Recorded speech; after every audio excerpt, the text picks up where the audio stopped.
സൂംബയ്ക്കെതിരെ പോസ്റ്റിട്ട wisdom ഭാരവാഹിയും അധ്യാപകനുമായ TK. അഷ്റഫിനെതിരെ നടപടിക്ക് സാധ്യത. പാലക്കാട്ടെ എടത്തനാട്ടുകര PKM UPS മാനേജ്മെന്റിനോട് നടപടി സ്വീകരിക്കാൻ ഉപഡയറക്ടർ ഉത്തരവിട്ടിട്ടുണ്ട്. ശ്രീജിത്ത് ശ്രീകുമാരനാണ് വിവരങ്ങളുമായി ചേരുന്നത് പാലക്കാട് നിന്ന്. ശ്രീജിത്ത്, ഈ ഒരു പോസ്റ്റ് അതിനെ ചൊല്ലിയുണ്ടായ വിവാദങ്ങളൊക്കെ നമുക്ക് അറിയാവുന്നതാണ്. ഇപ്പോൾ അദ്ദേഹത്തിനെതിരെ നടപടി സ്വീകരിക്കാൻ ഒരുങ്ങുകയാണ് അല്ലേ?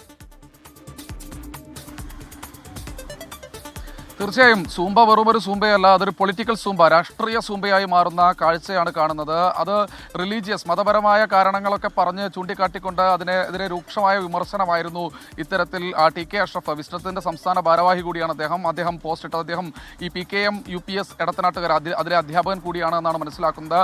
എന്തായാലും ഇദ്ദേഹത്തിനെതിരെ നടപടി സ്വീകരിക്കണമെന്ന് ഇപ്പോൾ വിദ്യാഭ്യാസ ഉപഡയറക്ടർ പാലക്കാട് തന്നെയാണ് ഉത്തരവായിക്കൊണ്ട് ഒരു കത്ത് ഇപ്പോൾ അവിടുത്തെ സ്കൂൾ മാനേജ്മെന്റ് അല്ലെങ്കിൽ HM നൽകിയിട്ടുള്ളത്. ആ കത്തിന്റെ പകർപ്പാണ് അല്പസമയം മുൻപ് 24-ന് ലഭിച്ചത്. എന്തായാലും 24 മണിക്കൂറിനകം ഈ അഷ്റഫിനെതിരെ നടപടി സ്വീകരിച്ച് അത് റിപ്പോർട്ട് ചെയ്യണം. അതായത് എന്ത് നടപടി സ്വീകരിച്ചു എന്നുള്ളതല്ല, നടപടി എടുത്ത് അത് റിപ്പോർട്ട് ചെയ്യണം എന്നാണ് പറഞ്ഞിരിക്കുന്നത്. അതായത് നടപടി ഉറപ്പായിരിക്കുന്നു, നടപടി എടുക്കാതിരിക്കാൻ കഴിയാത്ത ഒരു സാഹചര്യം നിലവിലുണ്ട്. അത് 24 മണിക്കൂർ, ഇന്നലെയാണ് കത്ത് നൽകിയിട്ടുള്ളത്. ഇന്ന് ആകുമ്പോഴേക്കും 24 മണിക്കൂർ അത് പൂർത്തിയാകും. ഇന്ന് ഉച്ചയോടുകൂടി ആ കത്ത് തിരിച്ച് മറുപടി കത്ത് നൽകേണ്ടതുണ്ട്.